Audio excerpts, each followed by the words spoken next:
Hello again, friends. Streebo here with you from Mutantville.com, and this week, in honor of the Carolina Theater's 12th anniversary of Retrofantasma and their double feature showing of Happy Birthday to Me and Alice Sweet Alice, say that 10 times fast! Good old Streebo is going to show you how to make your own slasher movie.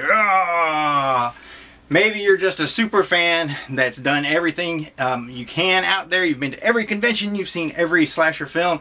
You know how they're made from A to Z, and you think you can do it perfectly, but for some reason you haven't quite taken that next step, or you're not sure where exactly to start. Or you're a budding filmmaker and you're thinking at this very moment about making your own slasher film, but again, you are not sure where to start. Then Uncle Streebo is here to take you by the hand, put it around a bloody knife, and show you where to start stabbing. Making your own slasher film is becoming part of a tradition that stretches back for decades. Some people say it goes all the way back to Hitchcock's Psycho. Others say it goes back a little bit further than that to a little movie called The Spiral Staircase, but that is all up for debate and an entirely different discussion.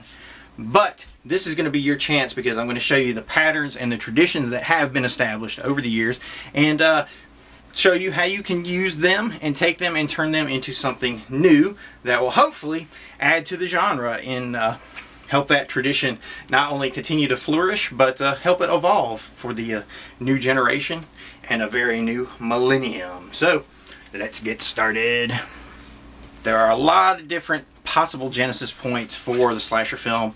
A lot of different directors and writers have contributed to the different patterns and motifs that we see used in the slasher film, whether it was Psycho or The Spiral Staircase or Peeping Tom, or if we jump ahead to Mario Bava's Blood and Black Lace, even though technically this is considered the original giallo film, there are a lot of elements that were carried over into the slasher film, such as the use of the killer with the black glove and the sharp slashing implement, as you can see right there on the back cover of Blood and Black Lace.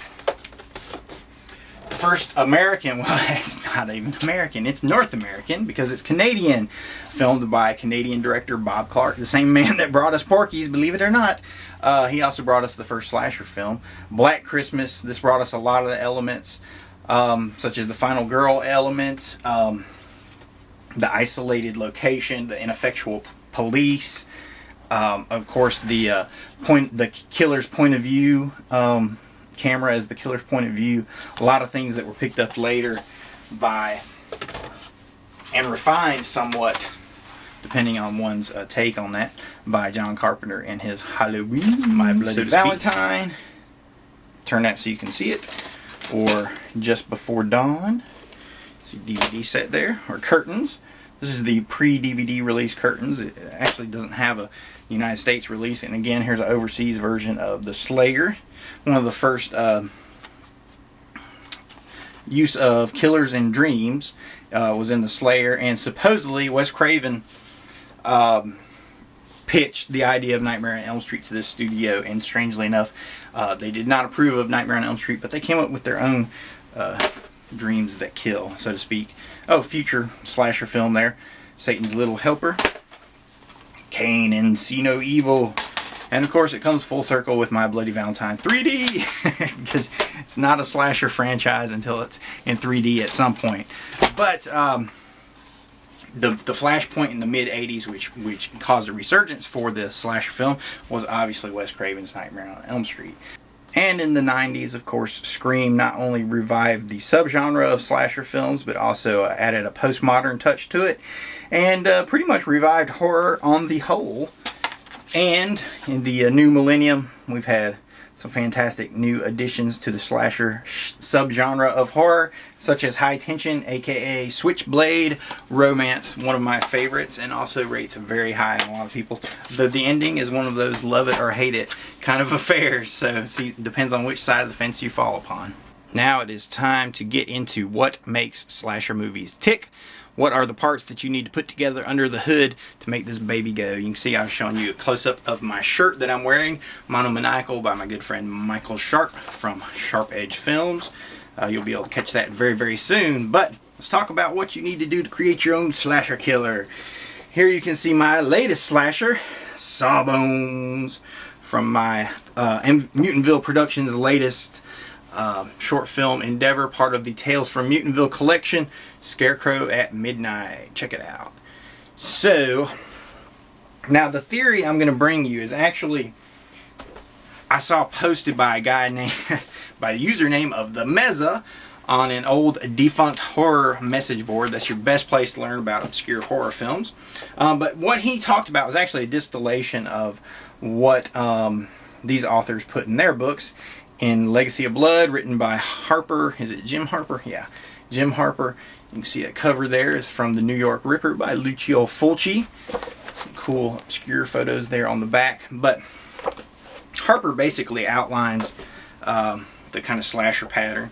And another good spot for that follows the same rule and guidelines is Adam Rockoff's Going to Pieces, turned into a documentary. Yep.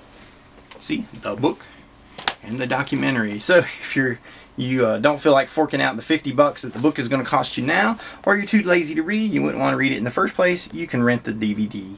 It is available on Netflix. Okay, the first thing that you need to make your own slasher film is, bing, your killer. Right there. He needs a mask. Here we can see the mask that we used for Sawbones. Ding, ding, ding. Your killer also has to have a backstory where hopefully something that happened to him or something that someone else witnessed, or there's some kind of element of revenge and wrongdoing and injustice that causes the slasher to come back for revenge, so to speak. You also need your implement of slashing. You see it right there.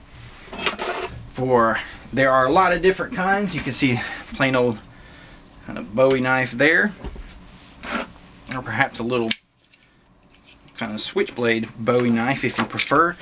But for Scarecrow at Midnight, we went with the scythe, because you want the weapon to look cool. It's got to look cool. You know, I know scythes have been used time and again, but it's a Scarecrow. It works for that particular milieu. So, you need your killer, he needs his backstory, he needs his mask, he needs his weapon, and he needs his final girl to chase. There is always, always, always a final girl in these movies that is very much empowered by the events that happen to them. Depending on the kind of writer that you are and how you come up with your stories, the killer may or may not represent the victim's sexual anxieties and fears and desires. And its attempts to kill all the girls is actually, I don't want to get too fake Freudian here, but it's an attempt to have sex with all of them, because it is, you know, killing them, which is symbolically, they call, what is it? Sex is the little death, so to speak, le petit mort. So yeah, there you go. I failed French in case you couldn't tell by that. But anyway, those are the basics. So once you get those ingredients together, you have to take your killer, take his mask, take his weapon, take his girl, take their backstory, put it into an isolated location, whether it's a summer camp or it's a secluded mansion out in the mountains, or if it's a hospital closed up for the weekend. You know, you get the idea. Just find your isolated location and go to it. And one very important element a lot of people forget is that your police must be ineffectual. They cannot, your final girl cannot be rescued from without. She cannot be, you know, saved by a deus ex machina. She has to be saved by her own machinations. She has to use her own will, her own skill, and her own spirit to, you know, become a woman now and overthrow the bad guy and save the day. Now, fans of Scream are going to say, well, what about the girl with the virgin powers who slays the dragon? And the reason I didn't bring that up is because you've seen Scream more than likely, and they already explained that to you. So, yeah, that is an extension of the old mythology and old folklores, where it is very much the virgin that has the power to slay the dragon. And again, these are all, you know, Freudian symbolism, but yeah, entirely different discussion there. But there's things out there you can check into, you know, Freudian theories and also Jungian theories with which archetype and mythology, and also Joseph Campbell's monomyth, that kind of stuff. So there's a big world you can get into. But once you take those basic elements, okay, we'll run down them again. Your killer with the mask, with the blade, with your final girl, with the isolated setting, the ineffectual police, all fueled by a backstory from your killer who wants revenge. Take that, put your own twist to it. It could be something different, like maybe you don't have just a final girl, you have a final guy too, or you have a final brother and sister. So once you have all these elements, your killer with his mask, with his weapon, with your final girl, with the isolated location, with the ineffectual police, all fueled by the backstory. Take that, put it onto a proper 3-act structure, have some kind of emotional arc through it, some kind of character arc where the heroes, where your final girl and her friends or whomever, where they grow and learn throughout the story, but at the same time they're faced by this unstoppable monster.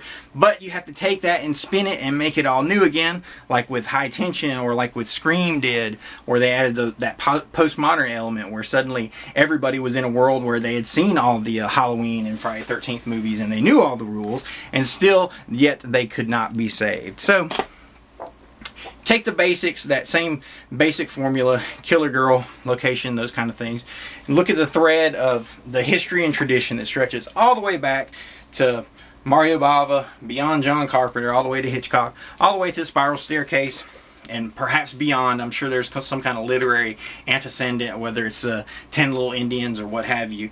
And there you go. Put it all together. Make it original. Make it yours. Make it something new. Make it a Scarecrow if you have to. Too late. MVP already beat you to it. Hopefully you'll check out the Tales from Mutantville collection and Scarecrow at Midnight.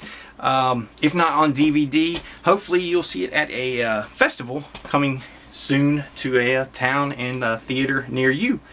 And there you have it. Now you can go on out, make your own slasher, join this long history of tradition, join luminaries such as John Carpenter, Wes Craven, you know, new fantastic talents such as Alexander Aja, and make something classic, make something horrific, make something new, add it to the tradition, help the subgenre evolve yet again, and we'll all meet at a convention one day and talk about it and share stories and hopefully come up with new ideas. So thanks. This is Streebo from MVP. I'll see you at Retrofantasma this week.